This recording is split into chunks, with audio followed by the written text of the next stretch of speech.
Assalamualaikum warahmatullahi wabarakatuh. Perkenalkan, nama saya Wildan Putra Pramono dari kelas 10 TAB2 nomor absen 33. Saya akan mempresentasikan atau menjelaskan tentang dasar-dasar hidrolik. Hidrolik digunakan untuk mengoperasikan peralatan untuk mengangkat, mendorong, dan menggerakkan barang-barang berat. Dalam sistem hidrolik, gaya yang diberikan terhadap fluida dialirkan ke dalam mekanisme mesin. Ilmu hidrolik dapat dibagi menjadi dua bidang besar, yaitu hidrodinamik dan hidrostatik. Yang pertama, hidrodinamik. Hidrodinamik adalah ilmu yang mempelajari tentang pergerakan cairan. Penerapan pemanfaatan hidrodinamik: yang pertama, kincir air atau turbin energi yang digunakan adalah yang tercipta dari gerakan air. Yang kedua, torque converter. Yang kedua, hidrostatik. Hidrostatik adalah ilmu yang mempelajari tentang fluida bertekanan. Penerapan hidrostatik: yang pertama, dongkrak hidrolik atau mesin pres hidrolik. Yang kedua, silinder berpenggerak hidrolik. Berikutnya adalah sifat-sifat cairan. Ada beberapa kelebihan menggunakan cairan. Yang pertama, cairan mampu menyesuaikan diri sesuai dengan bentuk wadahnya. Yang kedua, cairan tidak dapat dimampatkan. Yang ketiga, cairan mampu meneruskan pressure ke segala arah. Kebanyakan sistem hidrolik menggunakan oli karena tidak akan memampat dan mampu melumasi sistem yang digunakan. Air tidak cocok dipakai karena 1. Air dapat membeku pada temperatur yang dingin dan mendidih pada temperatur 100 derajat Celcius. Yang kedua, air menyebabkan korosi dan karat serta hanya memberi sedikit pelumasan. Berikutnya adalah kegunaan fluida. Yang pertama, fluida digunakan untuk meneruskan gaya dan tenaga melalui saluran atau line ke aktuator supaya dapat melakukan kerja.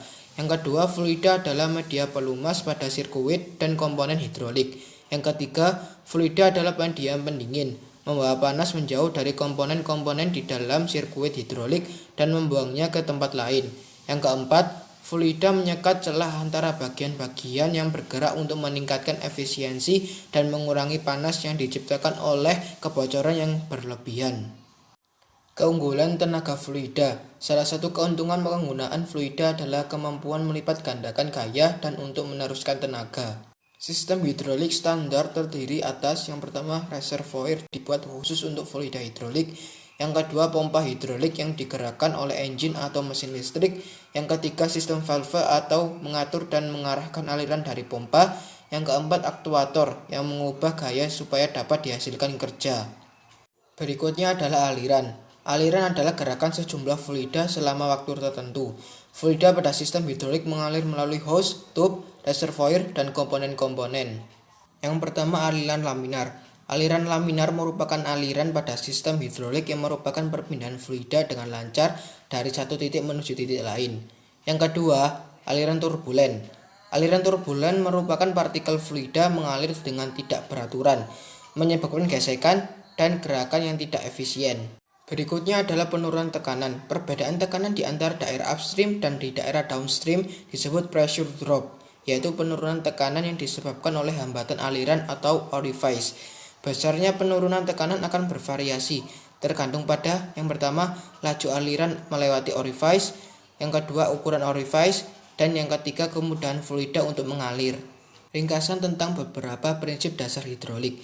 Kerja terjadi secara hidrolik merupakan kombinasi tekanan, aliran, dan pada waktu tertentu. Tekanan tanpa aliran tidak akan menghasilkan kerja. Aliran tanpa tekanan juga tidak akan menghasilkan kerja. Tekanan hidrolik merupakan hasil dari tahanan dan gaya. Yang pertama, jika aliran meningkat, tekanan akan menurun. Yang kedua, jika aliran menurun, tekanan akan meningkat. Berikutnya adalah hidrolik menghasilkan kerja. Untuk melakukan pekerjaan yang berguna, sebuah sistem hidrolik harus dapat mengubah tenaga dan mengontrol aliran dan suatu komponen ke komponen yang lainnya. Yang pertama, sistem hidrolik menerima input energi dari sumber, biasanya dari engine atau rangkaian gigi-gigi atau gertran yang berputar. Yang kedua, pompa hidrolik mengubah energi gerak menjadi energi hidrolik dalam bentuk aliran dan tekanan. Yang ketiga, valve mengontrol perubahan energi hidrolik menuju sistem dengan mengontrol aliran fluida dan arah aliran. Yang keempat, aktuator atau yang dapat berubah silinder atau motor, mengubah energi hidrolik menjadi energi mekanis menghasilkan gaya putar yang berguna melakukan pekerjaan. Untuk melakukan pekerjaan hidrolik diperlukan aliran dan tekanan. Tekanan hidrolik menghasilkan tenaga dorongan dan aliran menghasilkan gerakan. Sekian video presentasi atau penjelasan tentang sistem-sistem hidrolik dari saya. Mohon maaf apabila ada salah kata yang kurang berkenan. Semoga bermanfaat. Wassalamualaikum warahmatullahi wabarakatuh.